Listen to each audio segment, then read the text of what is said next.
Yo, what's up guys, welcome back to another video. This is a reaction to the genius design of Apple Park. And I'll be honest, I've never heard of Apple Park in my life.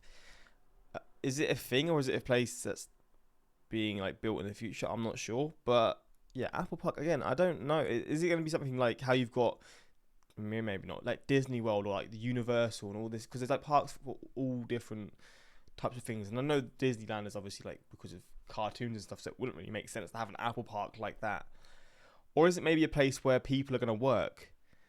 I actually have no idea, but we're going to check this out because, again, I'm going into this with no clue whatsoever, so it'll be interesting to learn about it. And yeah, that's pretty much it. Also, links are in the description to my Patreon if you want to see some movie reactions, YouTube reactions, TV series reactions that I can't post YouTube. Links are there. I recently reacted to Back to the Future and I loved it. And yeah, based on people suggesting stuff, I'll react to things, yeah, from suggestions and stuff. But yeah, links are there for those who care for it. If not, let's just check this out and see what this is even about. This footage shows the last public appearance of Steve Jobs, 4 months before his death. He speaks to the Cupertino City Council to reveal one final project.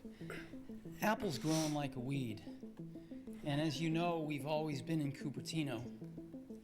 Started in a little office park and eventually got the buildings we are in now at the corner of De Anza and 280. The previous so-called Apple campus was no longer big enough for the growing company. The buildings, constructed in 1993, are arranged along a circular private road, Infinite Loop, named after a programming term for a code that will run endlessly by itself. In order to cope with the growing number of employees, the company started acquiring more and more buildings in the area.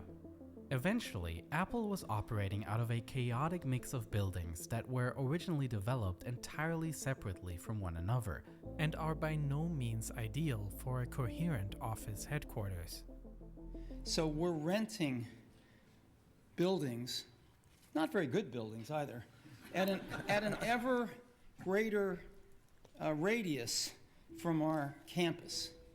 And it's clear that we need to build a new campus. The plan Okay, so it's not anything to do with like what I was saying about how like Disney World for people to visit. It's for people to work and all that stuff. Okay. was not to abandon the existing campus at Infinite Loop, but to expand it with a larger, modern one. Apple was able to acquire a large piece of land that is not only located nearby, but also sits directly on Interstate 280, which runs through the entire Silicon Valley, offering good accessibility for employees. A large part of this area was for sale because the computer company Hewlett-Packard closed their offices here, and Steve Jobs personally came full circle by acquiring this site, as it was somewhat personal to him. When I was 13, I think, I called up Hewlett-Packard were my idols. And I called up Bill Hewlett because he lived in Palo Alto, and he picked up the phone and I talked to him and I asked him if he'd give me some Hewlett Packard are HP, right? I think they're HP. spare parts for something I was building called a frequency counter.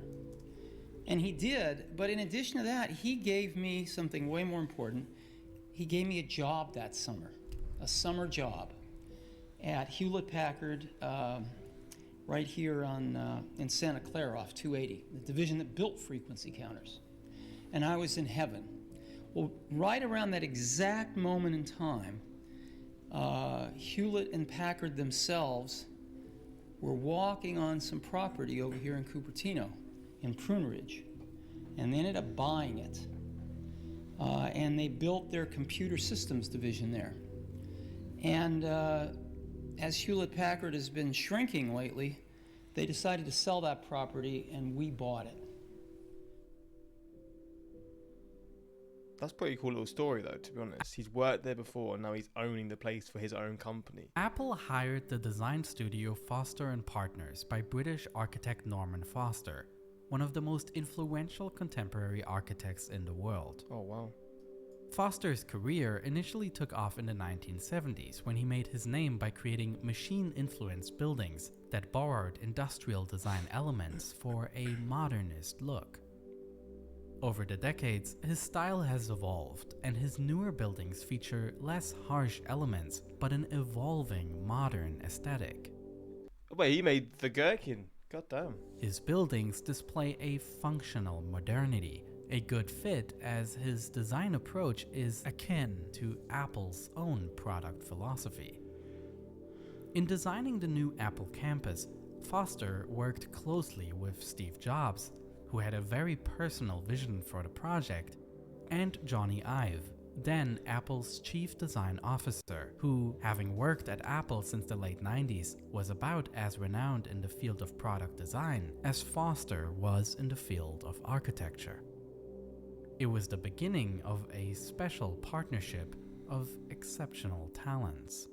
We've seen these office parks with lots of buildings, and they get pretty boring pretty fast. So we'd like to do something better than that. And the campus we'd like to build there is one building that holds 12,000 people. Wait, this is it?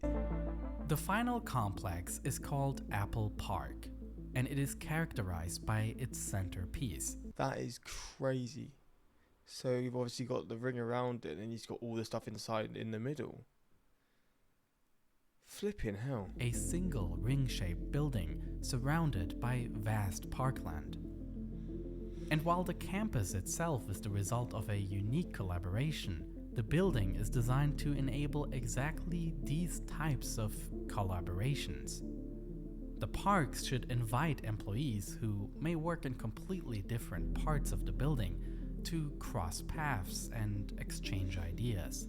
The circular building is divided into 9 sections, each connected by a light-filled atrium. And although the building as a whole offers an enormous amount of space, due to the ring shape, it is not overwhelmingly large at any individual point. Wait, this is here now, so it's actually there. I've never seen this before, but I'm assuming this is real pictures of it now.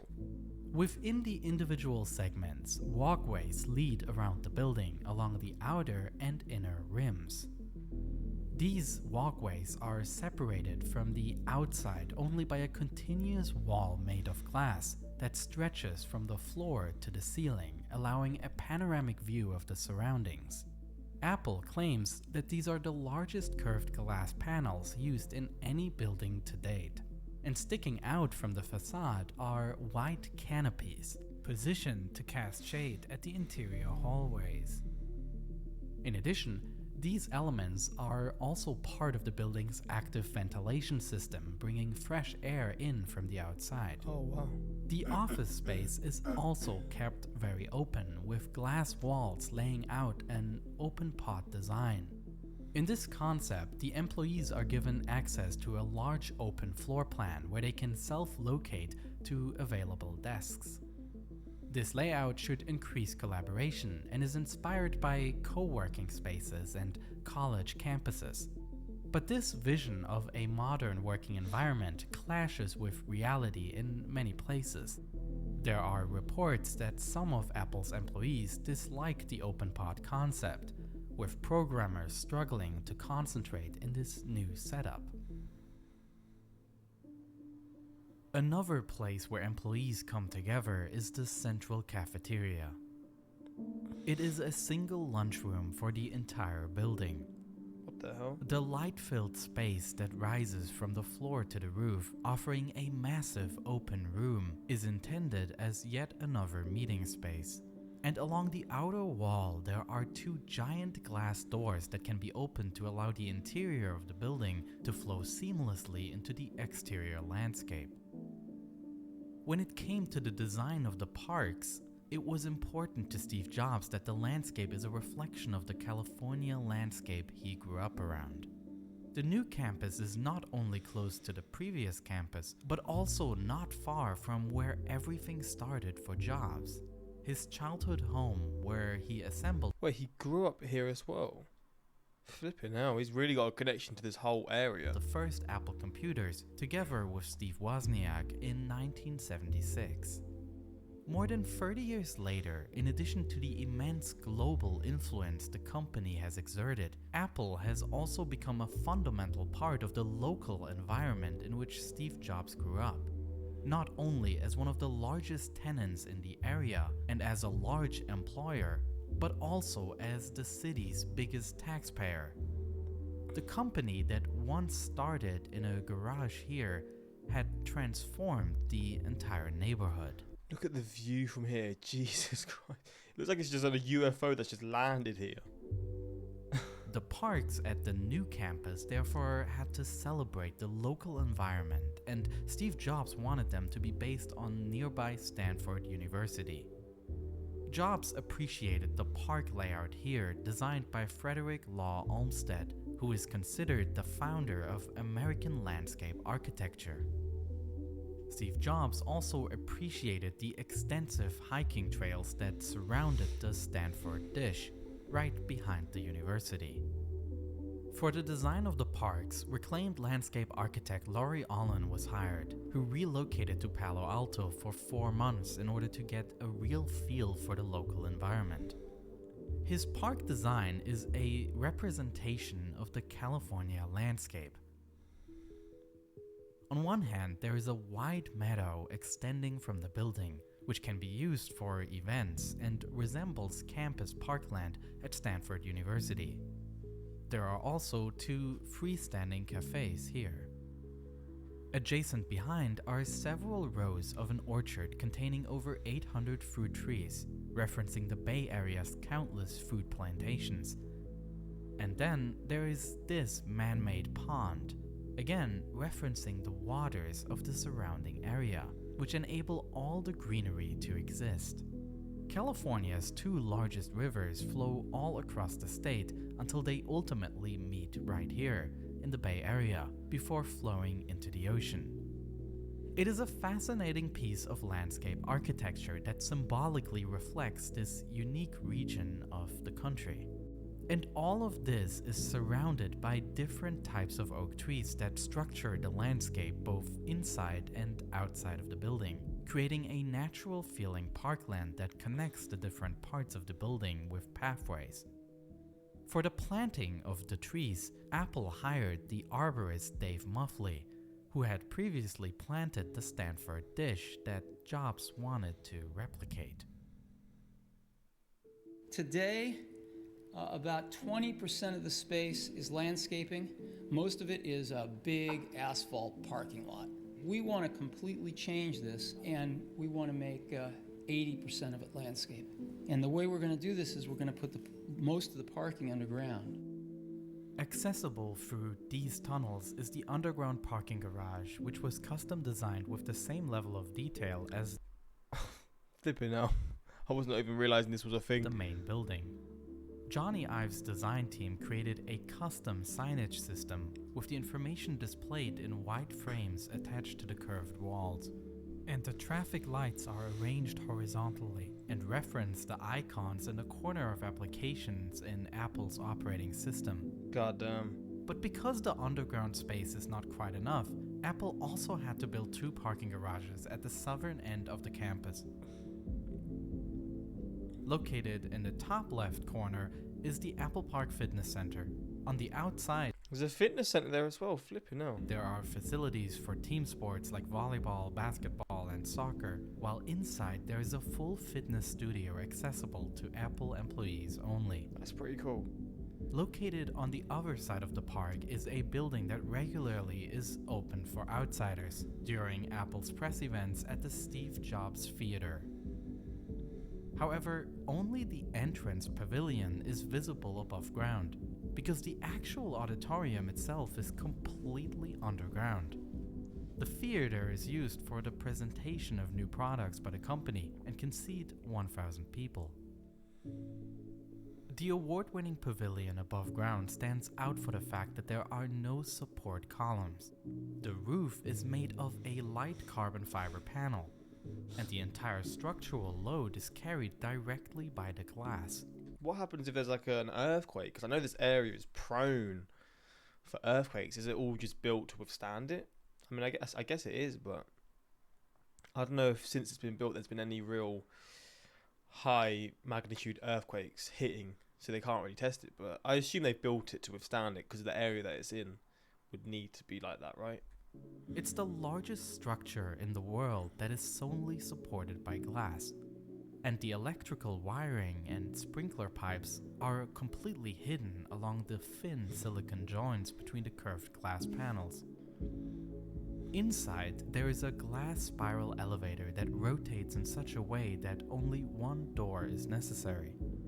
It is just one out of countless details that were specifically created, such as custom-designed elevator buttons, door handles, or even specially designed pizza boxes for the cafe, which Apple even patented. What the fuck? Apple Park is a space with no compromises, but implementing the idea of a collaborative space so radically led to issues for cases where the reality required different setups. With the needs of certain teams not matching that overall vision, Apple had to build separate buildings for research and development departments. These are departments where confidentiality is especially important, and the resulting building doesn't follow the open, transparent idea of the main building. The roofs are filled with AC ventilation shafts instead of solar panels as present on the rest of the campus. The offices are also arranged in a more traditional way instead of the open concept, and surface level parking is available in front of the rectangular office towers.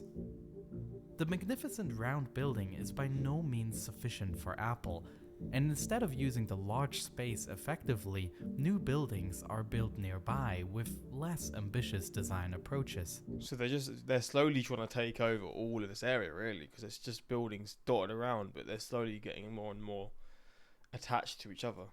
And it's pretty amazing building. It's a little like a spaceship landed. That's what I thought. Perhaps Steve Jobs' comparison of the building with a spaceship applies to much more than its visual appearance. Apple Park is an uncompromising attempt to create an isolated island that bears little relation to the life and troubles of the adjacent streets and communities. Apple operates its own private bus service to shuttle employees through the congested Silicon Valley. Damn. The company also operates its own private medical centers in Cupertino, exclusively for employees. Wow, they've really treated good. I mean, obviously, they must be some of the hardest working people in this business sector. But goddamn, they got it good. While Apple's attempt to create an isolated environment for its employees is rife with benefits, it might be even more forward-thinking if the company had instead created a campus in an environment where interaction with local businesses is encouraged, where environmentally friendly short commutes would be possible, and where the success of their campus could rub off on the environment and integrate into modern city planning solutions.